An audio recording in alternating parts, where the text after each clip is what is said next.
దేవుని బిడ్డలారా, ఈరోజు మరణ భయం నేను వెంటాడుతుందా?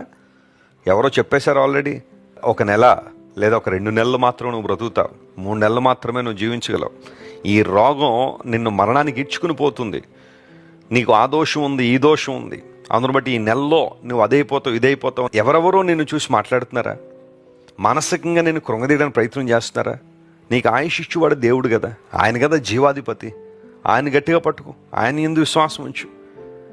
నీకు వస్తున్న రిపోర్ట్లను చూసి కృంగిపోతున్న నీవు దేవుని వైపు చూడగలిగితే, ప్రభువా విశ్వాసంతో నీ దగ్గరికి వస్తున్నాను, నాకు జీవం ఇచ్చిన వాడు నీవు, ఆయుష్నిచ్చేవాడు నీవు, హిజ్కియాకు ఆయుష్ను పొడిగించిన దేవుడు, నీ జీవితంలో మేలు చేస్తాడు. ఆయన ఇస్తాను అని వాగ్దానం చేసిన దేవుడు. నా ప్రాణం పెట్టడానికి నాకు అధికారం ఉంది, తిరిగి తీసుకోవడానికి నాకు అధికారం ఉంది అని యేసుప్రభు వారు ఈ లోకంలో ఉన్నప్పుడు మాట్లాడారు. ఆయన ఎందుకు ఈ లోకానికి వచ్చారు యేసుప్రభు అంటే, తన ప్రాణం పెట్టడానికి వచ్చారు. ఆయన నశించిపోతున్న మనలను పాపము చేత, అపరాధముల చేత క్షీణించిపోయి